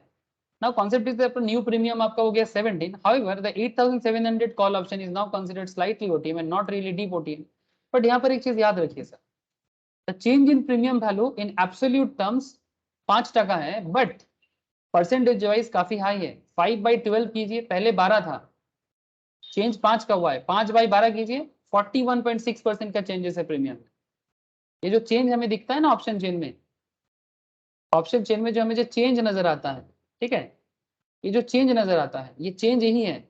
ये जो हम लोग प्रीमियम में चेंज देखते हैं ना, यही चेंज है सर। तो ये 41.6% का चेंजेस है बिकॉज 5 था 12, पहले 12 था, 5 का चेंज है, 17 अभी हुआ है, तो 41.6% का चेंजेस है।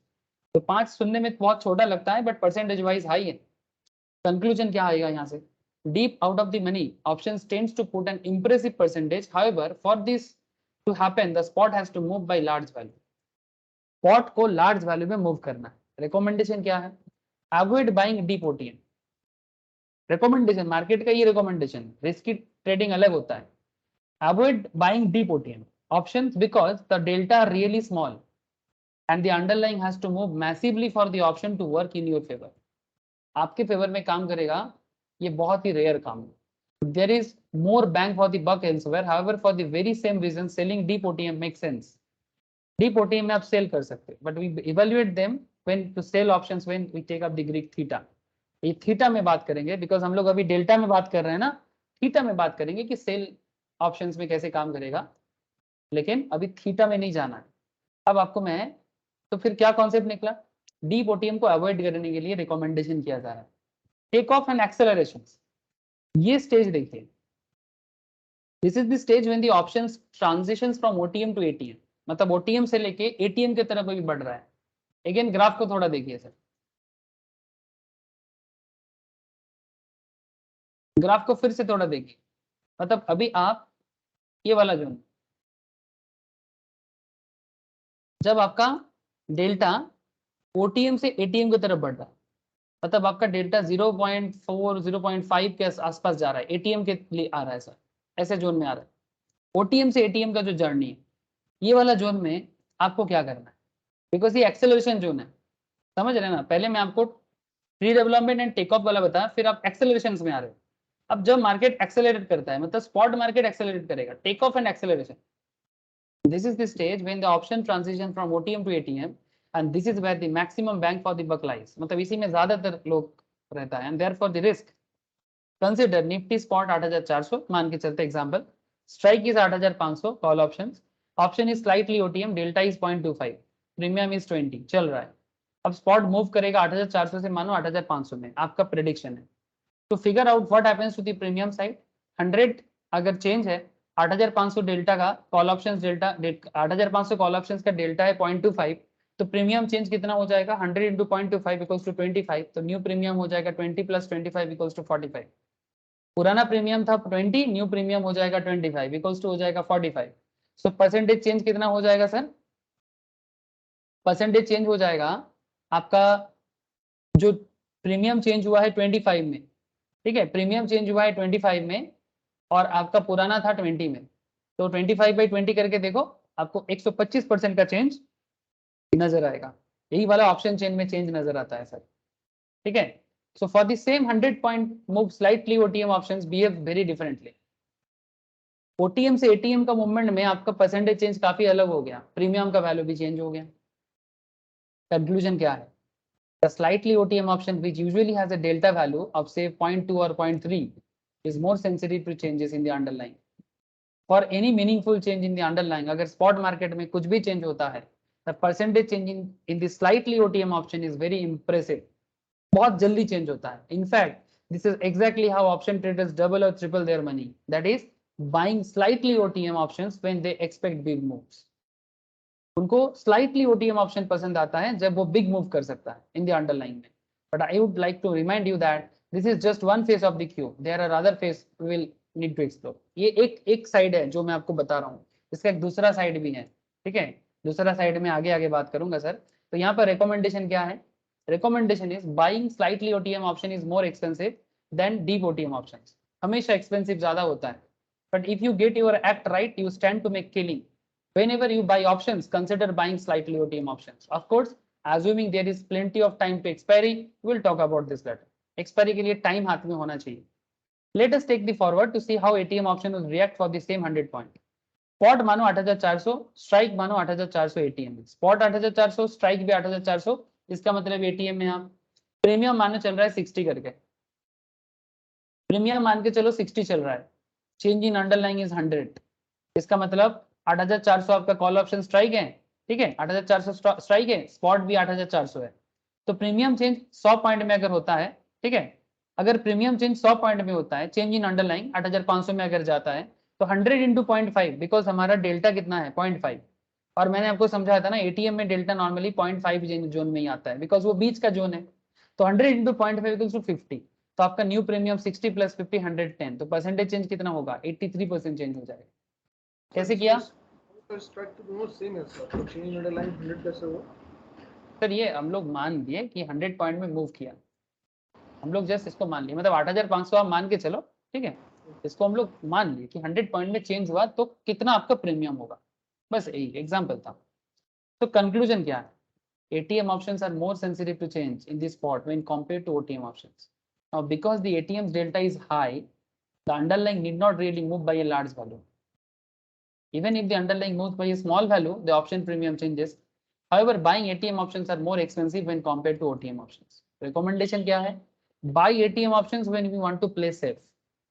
एटीएम में बाई करना सेफ होता है। ATM option will move even if the underlying does not move by a large value. अगर अंडरलाइंग बहुत ज्यादा ना भी चेंज होता है ना, तो भी आपका एटीएम चेंज होता है। Also, as a corollary, do not attempt to sell an ATM options unless you are very sure about what you are doing. ठीक है। स्टेबिलाइजेशन, अब जब आपका डेल्टा 1 में पहुंचता है, जब आपका डेल्टा 1 में पहुंचता है, when the option transitions from ATM to ITM and deep ITM, delta started stabilize at 1. मैं आपको स्टार्टिंग में ही ग्राफ दिखाया था। As we can see from this graph, the delta starts to flatten out when its value 1. Delta जब 1 पहुंचता है ना, फिर वो फ्लैट हो जाता है। This means the option can be ITM or deep ITM, but the delta gets fixed to 1. अब इसमें मानो स्पॉट है 8400, एक ऑप्शन है स्ट्राइक है 8300 का, ITM ऑप्शन डेल्टा 0.8 का, प्रीमियम इज 105। ठीक है।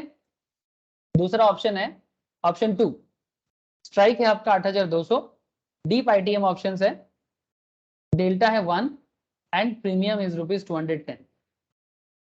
नाउ चेंज इन अंडरलाइंग अगर 100 पॉइंट में होता है spot market, Nifty moves to 100, 800, 500, spot से 100 पॉइंट का चेंजेस। अब ऐसे सिनारियो में आपका प्रीमियम में क्या चेंजेस नजर आएगा? अगर आपका चेंज 100 पॉइंट में है और आपका डेल्टा अगर 0.8 है, तो 80 100 इंटू 0.8, तो न्यू प्रीमियम क्या हो जाएगा? पहले 105 चल रहा था, तो 105 प्लस 80 मतलब 185। Percentage change 80 by 105 equals to 76.19। Option 2, 100 into 1, option 2 क्या है? ऑप्शन 2 में 100 पॉइंट में नीचे आया है और आप अपना जो डेल्टा है उसको 1 माना। ठीक है, डेल्टा आपको 1 हो गया, तो डेल्टा 1 है तो 100 इंटू 1 मतलब 100, और पहले आपका ऑप्शन प्रीमियम चल रहा था 210, अभी हो गया 100, तो 310, तो परसेंटेज चेंज आपका हो गया 47.6। तो कंक्लूजन क्या है? In terms of the absolute change in the number of points, the deep ITM options scores over the slightly ITM options. However, in terms of percentage change, it is the other way around. Clearly, ITM options are more sensitive to the changes in the underlying, but certainly most expensive. Expensive होता है, दाम ज्यादा होता है, ठीक है, ज्यादा volume रहता है यहाँ पर। Most importantly, notice the change in the deep ITM. Delta 1 for change in 100 points in the underlying, there is a change in 100 points in the option premium. This means to say, when you buy a deep ITM option, it is as good as buying the underlying itself. जब आप deep ITM लेते हो ना, इसका मतलब underline को खुद मतलब डायरेक्ट मार्केट से बाई करना जैसा होता है, ये भी कुछ वैसा ही होता है। This is because what ever is the change in the underline, the deep ITM option will experience the same changes. मैं आपको इसको बाद में प्रैक्टिकली दिखाऊंगा, मतलब एकदम रियल केस करके दिखाऊंगा। पहले मैं आपको कॉन्सेप्ट एक बार बता दे रहा हूँ। रिकमेंडेशन क्या है? रिकमेंडेशन क्या है? Buy the ITM options when you want to play very safe. सिर्फ सेफ नहीं, very safe. When I say safe, I am constructing the deep ITM option with the deep OTM options. The ITM options have a high delta, which means they are most sensitive to change in the underlying. Underlying थोड़ा change होगा, वो change हो जाएगा। Deep ITM option moves in line with underlying, underlying के साथ साथ चलता है। This means you can substitute a deep ITM options into a future contract. बहुत लोग ये कर सकता है, फ्यूचर के साथ डीप ITM ऑप्शंस को सब्स्टिट्यूट किया जा सकता है। निफ्टी स्पॉट मानो 8400, निफ्टी फ्यूचर मानो 8409, ठीक है, बड़ा क्लोज है। स्ट्राइक है मानो 8000, ठीक है, डीप ITM, प्रीमियम है 450, डेल्टा है 1, डेल्टा है 1। चेंज इन स्पॉट मानो 30 पॉइंट्स, स्पॉट में चेंजेस मानो 30 पॉइंट्स, तो न्यू स्पॉट हो जाएगा 8430। चेंज इन फ्यूचर क्या हो जाएगा? चेंज इन फ्यूचर हो जाएगा 8409 प्लस 30 जो चेंजेस है, तो 8439 reflect the entire 30 point changes.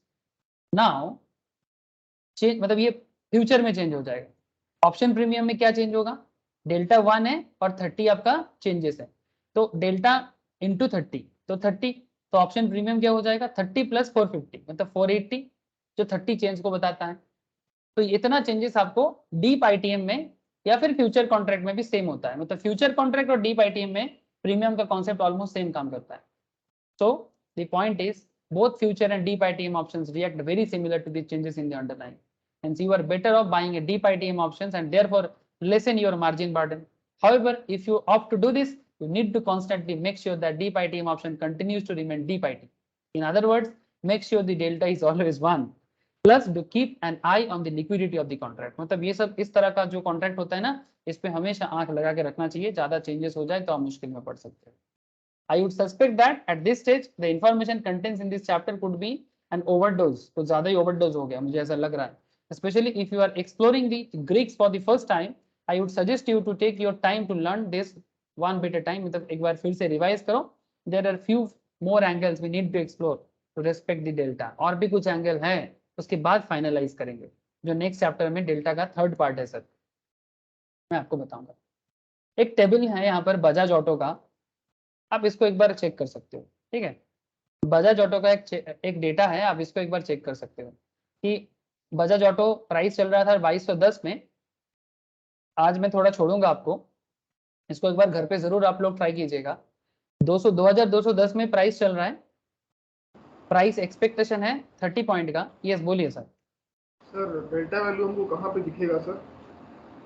Sir delta value normally आपको सर मैं सेंसिबल में मैं देख लेता हूँ. ठीक है, सेंसिबल में इसको दिखाता है. आप सेंसिबल का ऑप्शन चेन में दिखा दीजिएगा सर, कहाँ पे दिखेगा? ऑप्शन चेन में डेल्टा नहीं शो करता है सर. तो कहाँ पे सेंसिबल में मिलेगा? सेंसिबल में आप डेल्टा आप सेंसिबल में ना, जैसे यहाँ पर ये स्ट्रेटेजी बिल्डर में जाएंगे ना, आपको यहीं पर शो करता है.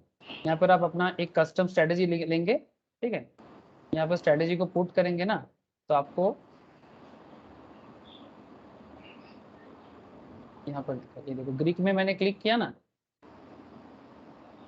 थीटा वेगा गामा, और ये देखिए पुट डेल्टा दिख रहा है ना. देखिए सब पुट डेल्टा तो 000 है. हाँ ये हाँ आगे देखिए -1 भी नजर आ रहा है. ठीक है, इस तरह से आप इसको देख सकते हैं. कॉल का डेल्टा सर? हाँ बोलो. कॉल का भी मिल जाएगा आपको यहाँ पर, जैसे आप चूज करेंगे उसके हिसाब से. कॉल एंड पुट ग्रीक्स इसके अंदर ही आएगा सर. कुछ काम नहीं कर रहा है किसी कारण से अभी मेरा. मोटा मोटी आप यहाँ पर न्यू कस्टम स्ट्रेटेजी में जाएंगे ना, यहीं पर आपको सारा ऑप्शन मिल जाएगा. सेंसिबल में सारा डेटा शो करता है. एनएससी में नहीं है सर? हाँ बोलो. एनएससी में नहीं है ना? एनएससी में डेल्टा ऑप्शन चेन के अंदर तो आपको नहीं मिलेगा. अगर एनएससी के अंदर कहीं पर और मिलता है तो मैं देखता हूँ. ठीक है, तो सेंसिबल में मुझे स्ट्रेटेजी के अंदर मिल जाता है. ठीक है, स्ट्रेटेजी बिल्डर पे अगर एनएससी में मुझे डेल्टा मिल जाए, डेटा मैं आपको बता दूंगा. ठीक है, अच्छा ये वाला एक बार चेक कीजिएगा. ये जो भी मैंने आपको इतना देर से बताया ना, ये बजाज ऑटो के एग्जाम्पल से 2210 का चल रहा था और एक्सपेक्टेशन है 2240 का. ठीक है, तो 2210 से 2240 में जो इसका एक्सपेक्टेशन है, इसमें आपका ट्रेड सेटअप में deep OTM, slightly OTM, ATM और स्लाइटली आईटीएम में आपका क्या चेंजेस आ रहा है, जो बेसिकली आपको कहाँ नजर आता है, ऑप्शन में भी नजर आता है. बट यहाँ पर डेल्टा का कॉन्सेप्ट को आप समझिए. ठीक है, एक बात याद रखिएगा सर, डेल्टा का एक चीज आपको याद होना चाहिए कि जितना आप ओटीएम में रहोगे उतना आप जीरो के आसपास रहोगे. ओटीएम से एटीएम में जाओगे 0.5 की तरफ जाओगे, 0.5 से और ऊपर जाओगे मतलब आप आईटीएम के पास जा रहे हो. ठीक है, अभी भी डेल्टा में कुछ पॉइंट बाकी है. जब वो खत्म हो जाएगा ना, तब मैं आपको बताऊंगा कि किस तरह से ट्रेड सेटअप करना चाहिए. मतलब डेल्टा गामा थीटा एक बार ग्रीक हो जाए, फिर सबको मैच करा के मैं आपको एक कंप्लीट एग्जांपल कराऊंगा, तो आपको समझ में आ जाएगा कि सर कैसे आपको करना है. ठीक है, अभी इंडिविजुअल ट्रेनिंग चल रहा है, जैसे इंडिविजुअल ट्रेनिंग खत्म हो जाए फिर फाइनल ट्रेनिंग होगा. ठीक है सर, एक बार कीजिएगा. वो ओपन इंटरेस्ट और वॉल्यूम वाला जो आपका पीडीएफ है सर, वो शेयर कर दीजिएगा. हाँ शेयर कर देंगे सर. आज थोड़ा सा सारा दिन मेरा कुछ बिजीनेस रहेगा, कल तक मैं आपको दे दूंगा. आज शाम का भी क्लास नहीं हो पाएगा. ज्योति को भी बता देता हूँ. ज्योति अभी जो क्लास था ना तुम लोगों का लॉ का, वो वाला क्लास थोड़ा ऑफ रहेगा. ठीक है, और शाम को भी जीएसटी क्लास मोस्ट प्रोबेबली होना मुश्किल है, अगर होता है तो मैं बता दूंगा. ठीक है सर, वो ट्रेडर का नाम क्या था सर? ट्रेडर का नाम, ये जीरोधा में काम करता था, नाम पता नहीं सर. मतलब तब जीरोधा बना नहीं था, जीरोधा ग्रुप का ही कोई है, नाम याद नहीं सर. ठीक है सर, चलो. हेलो. हाँ बोल. ठीक है वीडियो